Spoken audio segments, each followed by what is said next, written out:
Hello guys, welcome છે એક નવા વિડીયોમાં। તો અત્યારે આપણે સપ્તશૃંગી જવા નીકળી ગયા છે અને અમારું ફેમિલી છે તમે જુઓ, મારથી નાનો છે ગાડી હાકે છે અને અમે જઈએ છીએ જો ફેમિલી સાથે સપ્તશૃંગી મહારાષ્ટ્રમાં જઈ રહ્યા છીએ।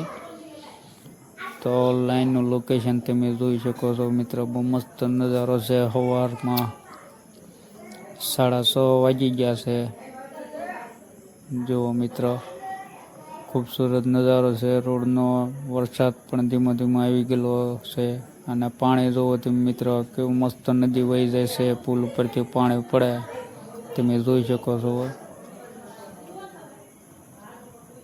અને વિડીયો મિત્ર સારો લાગે તો વિડીયોને લાઈક શેર ને કોમેન્ટ કરી દેજો અને સબસ્ક્રાઈબ કરવાનું ન ભૂલતા। તો નેક્સ્ટ વિડીયોમાં મળીશું પછી।